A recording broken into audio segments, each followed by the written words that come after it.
Welcome back to the dividend journey. So today I want to talk about something that many people ask me, and everyone asks the same question. One of my stocks rises a lot in a short time. They ask like, why didn't you sell? Why didn't you take the profit? So this week I want to answer that in a proper way, not just as investment philosophy, but as the exact framework that I've been asked to present at a meeting in China next month. In the lovely city of Suzhou.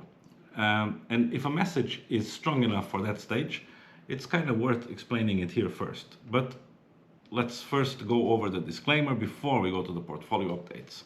So, quick but important, nothing in this channel is financial advice. Everything I share reflects my personal journey and my own investment decisions. I'm not a financial advisor, and so always do your own research before making any investment decisions. So, the numbers of the portfolio. Red week, basically, can't go up forever, right? So the portfolio is down slightly in a week where the broader Oslo market also is negative, and this is highly affected because of the USA, Israel and Iran war. So since Oslo is a very cyclical and oil-heavy stock market, it kind of feels it when it goes bad, right? But that happens, and it tells us nothing about the quality of the companies that we own. So, no buys, no sells, and I'm sitting at more or less 25,000 euros in cash, ready to buy. But I'm waiting for the right price on some companies, because I don't just buy to buy, right? So I did receive a small dividend this week from a bank called Sparebanken Nordic, a Norwegian regional bank, and it came in about 330 euros. So it's not a huge dividend, but it came out without me doing anything. And that's like the whole point. So portfolio value, please have in mind that currency conversion might change, but short of 600,000 euros, cash available, as I said, 25,000 euros. The dividend this week that came in 330 from Sparebanken Norge. So far, dividends this year are at 17,500 euros, and the total dividend amount since the start in 2020 is 235,600. And buys or sells, nothing. So the portfolio is public in the app of Snowball Analytics. Every position, every allocation, updated in real time, and the link is in the description, so you can follow every move I make or I don't make. Okay, so now let's go to what matters. So let me ask you this. You find a company, right? You do the analysis and you like the cash flow, you like the dividend history, the balance sheet, you decide to buy it and you're happy with that decision. Then something happens in the world, a war, a geopolitical shock, something you didn't plan for and cannot control really. And your stock goes up sharply, 30, 50%, maybe more. And suddenly everyone around you is like saying, oh, take profit. No one ever went broke taking profit. But wait, what has exactly changed in your stock, right? You decided to hold this company for the long term. That's the first you did. And as long as the fundamentals are holding. So that was the premise when you bought it. And the company is still delivering what you paid for. The cash flow is intact, the dividend is intact, the debt level is the same, and the backlog is the same. The price is up, but the price is not the company. Let's have that clear.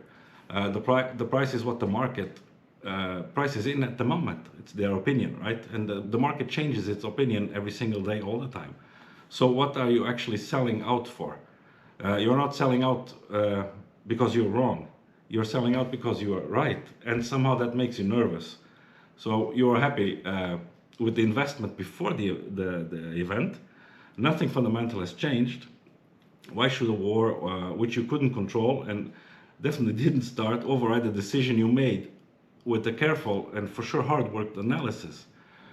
So let me give you a real example from my portfolio. I own a company that's here in Oslo called Vår Energi. Ticker is VAR, V-A-R, and I held it since the IPO when it came on the market. And the stock reached a peak around 15 Norwegian kroners due to the war. It's oil and gas company, so of course it went up a lot. And it was driven in part, like I say, by the energy crisis and geopolitics. geopolitics, and I didn't sell it. And not because I didn't see it, because I did assume that was like a top for it, and not because I thought the price couldn't fall back, but because my plan is to hold, right? And nothing fundamental changed in the company itself. Had I sold, I would immediately face a new problem. What do I buy with the proceeds from it? That's like always harder than it looks. You pay tax on the gain, you need something clearly better, and you start making decisions based on price, not analysis. Because if you sell something, you should buy something better, and that's not easy. And I'm fully aware that many of my stocks are near their highs now. It's not accidental or unconscious. I'm choosing to follow my plan, right? And here's like the deeper issue. When you start deviating from your plan, a little here, a little there, it becomes easier to make mistakes, decision by decision. Because your plan was made when you were thinking clearly. Not in the middle of a rally, not driven by fear or excitement, with your head, right? Not your gut. So every deviation means a new emotional decision. And at some point you realize you're no longer a long-term investor or a long-term dividend investor. You just became a trader suddenly without ever having decided to make that switch intentionally, right? So a good investment is a good investment regardless of what happens in the world, as long as the company keeps delivering what you paid for. And that's like the whole thing, right? So that was that. And I will also talk a bit about my visit to China. So in May, I'm traveling to Suzhou in China. I've been invited to speak at the DUSA Captain's Dinner, a gathering for European and Chinese business owners and leaders. And what I've just told you about holding your position, following your plan, not selling when everyone says sell, that's exactly what part of what I'm going to present there. Also my journey as the dividend journey, right? So the decisions, the psychology behind it, the plan. And it's worth noting that the invitation came from Suzhou in China, not from Oslo in Norway. Amazing, right? So I find that like kind of thought-provoking. But sometimes that's just how it is. Stories with genuine substance, they kind of find their audience wherever in the world it happens to be. Because the philosophy we'll talk about on this channel is not Norwegian. The stocks are Norwegian. Oslo Stock Exchange is Norwegian, but discipline isn't.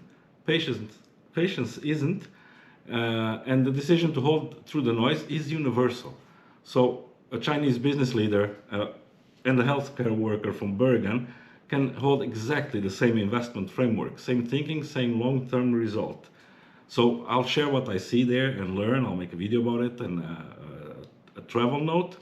And I hope that it shows that what I've been doing here is bigger than a single market or in a single language. So the next time something unexpected happens in the market, ask yourself one question. Has anything fundamental changed in the company I own? The answer is almost always the only one you need. This is Hugo. This is the dividend journey, and I started with 2,500 euros and a boat that I never bought. See you next week.